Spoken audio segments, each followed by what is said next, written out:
금일 CNBC 메인 코로나 바이러스 실시간 업데이트. 벌써 며칠째 코로나 바이러스 관련 뉴스가 톱 뉴스로 계속 나오죠. 백악관 경제 영향을 한다. 코로나 바이러스가 계속 확산 중인 프로는 돈에 의해서 움직인다. 카이젠 바둑에 동양생명배가 있었어요. 동양생명배가 우승 상금이 2,500만 원이었어요. 걸리니까 중국 인류 기사가 들어와가지고 콩제 구단이 당시에 이제 들어왔고요. 그걸 뽑기 위해서 이제 한종진 5단, 밝혀진 거는 한종진 5단인데 한종진 5단이 콩제 구단을 이길 실력은 아니거든요. 그러니까 결승전에서 제가 봤을 때는 이거보다 더한 프로 기사가 나오지 않았을까. 완벽한 승리를 했거든요. 그래가지고 2,500만 원에 우승 상금을 짊어진다. 인터넷 바둑에서. 프로라는 것은 돈에 의해 움직인다. 이게 오늘 열린 증시는 이스라엘 증시뿐이 안 열렸어요. TA125 보시면 되는데 2.96%가 하락을 했어요. 초반부터 빠지기 시작해가지고 일정 부분 이렇게 흐르면서 오르지 못하고 그대로 이렇게 계속 빠지면서 끝났다라고 보시면 되고요. 얘네들은 목요일까지 하고 금토를 쉬어요. 우리나라는 금요일 날 장이 열려가지고 폭락을 했죠. 야간에서 1트 정도 하락해가지고 끝났는데 금일 뉴스를 좀 보면 계속 코로나예요. 경제 뉴스 여기 보시면은 중국 연휴에 신종 코로나, 중국 연휴를 연장했다라는 부분들 이게 안 좋으니까 계속 연휴까지 연장해 가면서 코로나의 영향이 있다. 15번째 확진자 계속 나오고 있어요. 지금 이 문제가 지금 심각하죠. 신종 코로나 확진 방면, 무세정 대형 줄줄이 뭐 이렇게 나오고 이게 마트 점원만 있다. 제가 마트를 다녀왔어요. 조금 그래도 있긴 있어요. 전부 마스크 쓰고 있긴 있는데 어차피 생필품을 살 수밖에 없으니까 쿠팡이란 이제 온라인 쇼핑몰 신선식품들이 엄청나게 불티나게 했어요. 얘네들이 도저히 오늘 새벽 배송해서 그 시간대 에 배송을 못하겠다 해가지고 2시간 연장을 시켰어요. 7시까지 원래 배송인데 배송해 드리겠다. 너무 많이 와가지고 지금이 어마어마 매출이 올라가고 있는 순간이에요. 아직까지는 이 코로나의 영향력이 상당하다. 그렇기 때문에 주의를 해야 된다라고 보고요. 경제 뉴스의 모든 부분들이 신종 코로나 요것과 연관되어 있다라고 보시면 돼요. 면세점, 마트, 극장, 다중시설, 영업 중단, 텅텅 비는 오프라인. 왜냐하면 코로나가 발생이 되면 어차피 마트든 거기에 코로나 바이러스가 발달하라고 하면 격리시키는 거예요. 지역 모두 격리시키고 사람은 격리 시설에 보내주고 그러니까 굉장히 피곤한 거예요. 아예 가지 않는 게 돈 버는 거죠. 그러니까 온라인 쇼핑몰, 신선식품 그냥 시켜가지고 사람끼리 대면하지 않고 새벽 배송으로 집 문 앞에다 배송하고 그냥 나가버리는 거. 그게 지금 아주 최고이다. 그렇게 보시면 되고요. 그리고 현대차, 베이징 다 지금 코로나가 확산돼가지고 일정 부분 멈추고 있다라고 보시면 돼요. 부품도 비상이고 부품 뭐 인력 다 비상이다. 면세점들 휴업.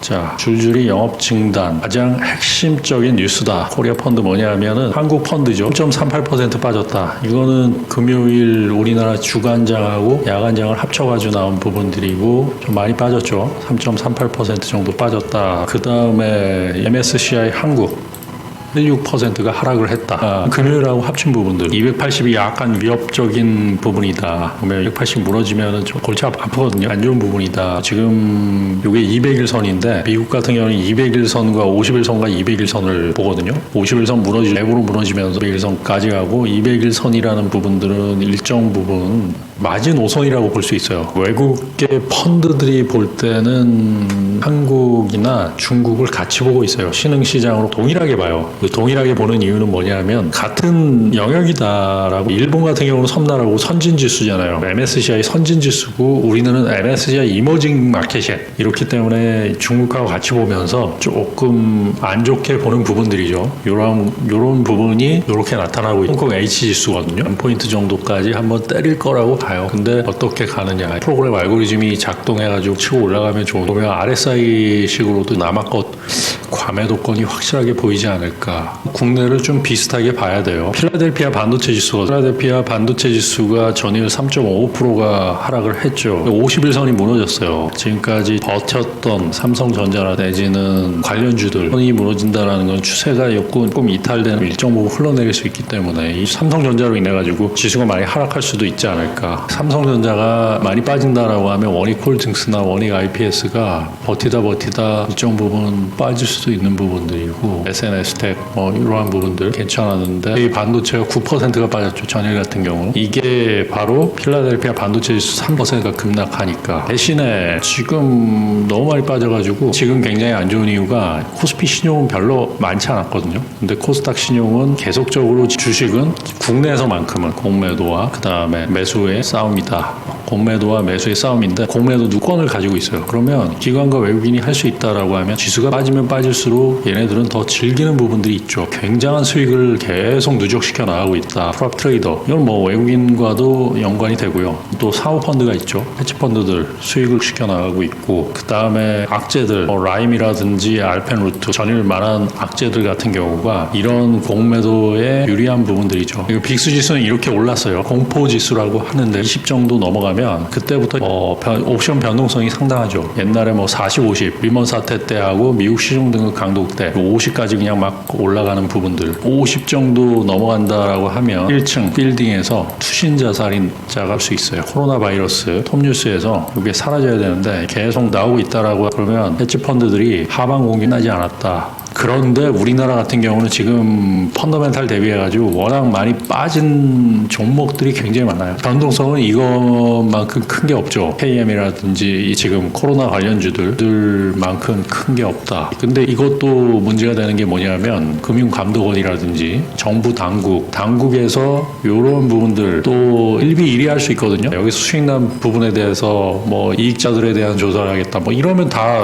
못 들어가죠. 그렇다고 해도 대비해서는 많이 빠졌지만 지금 이 사태가 장기적으로 간다라고 하면은 다른 부분들도 굉장히 안 좋을 수 있잖아요. 돈은 많이 풀렸는데 지금 코로나가 어떻게 정리되느냐 그것이 가장 큰 문제고 정리가 만약에 된다라고 하면 그 밑에서 이제 잡는 부분들 한순간에 잡아가지고 크게 오르를 그냥 정리가 한다. 그게 언제쯤 정리가 될지 지금 타이밍을 보는 거죠. 돈을 가진 분들 개인 투자뿐만 아니라 기관도 그렇고 외국인도 그렇고 타이밍을 다 보고 있어요. 계속 때리다가 투매가 다 나오고 마진콜이 나오고 다 물량이 다 정리가 된 그 타이밍을 커버링이 되고 들어가는데 그 마지막에 쇼커버링을 잡는 사람들은 기관과 외국인이죠. 자기네들이 수익 실현을 하면서 치고 올리니까 개인들이 하는 순간에 다들 멘붕에 빠져 있을 때 순간적으로 쳐서 올라가는데 그 밑에서는 못 잡는 거예요. 그렇기 때문에 저점 매수 극저점 개인들이 돈을 못 버는 부분들이 분명히 있어요. 그렇기 때문에 이 부분은 타이밍을 계속 보고 있어야 돼. 시장에 대한 타이밍을 보고 있고 실전 투자대 거기서 우승권의 분 같은 경우 예전에 삼성전자가 2012년 삼성전자가 한번 120만 원이 무너질 듯 미래세 대회 1억리 그 우승권의 사람이거든요.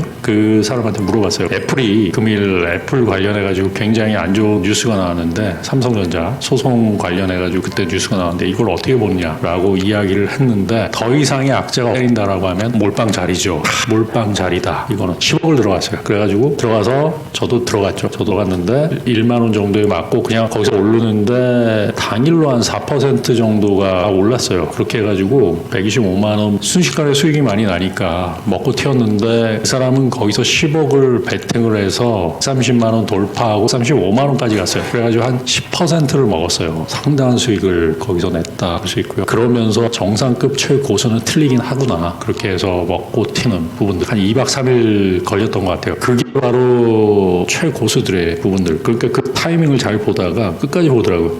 기다리는 거죠. 기다리고 뭉칫돈이 들어온다. 그때는 무서울 게 없다라는 이야기를 해요. 저도 그게 지나고 그런 경험을 많이 해보니까 그런 자리가 굉장히 중요한 자리구나. 그런 자리에서 돈을 벌어야 되는구나. 남들은 거기서 물려가지고 허우적대고 있는데 굉장히 힘들어하고 있는데 선수들은 그 자리를 기다려가지고 그래서는 그러더라고요. 그때 10억이 들어갔는데 이거 더 들어갔어야 되는데 막 이런 얘기를 하는 걸 보면서 야 정말 대단하구나. 시장의 최고수들 그분 같은 경우는 이제 마하세븐 국내 최고의 트레이더죠. 마하세븐 함께 했던 분이세요. 똑같은 이야기를 드릴게요. 지금 시장 변동성은 굉장히 크지만 우리는 트레이더다. 프로는 돈에 의해 움직인다라는 이야기를 드리고요. 시장의 변동성은 크지만 그 타이밍을 잡기 위해서 바로 이 타이밍이라는 것들 헤지펀드의 타이밍 우리가 막 1,000만 원을 번다. 저점을 잡아가지고 갈 때 1,000만 원을 번다라고 했을 때 헤지펀드는 얼마를 벌겠습니까? 위에서 이 어마어마한 돈과 커버링으로 하면서 올리는 부분들 오늘도 랄프 왈도 에머슨 경의 이야기 바로 기회가 없음을 두려워하지 말고 준비가 되어 있지 않음을 두려워하라. 성공 투자하십시오.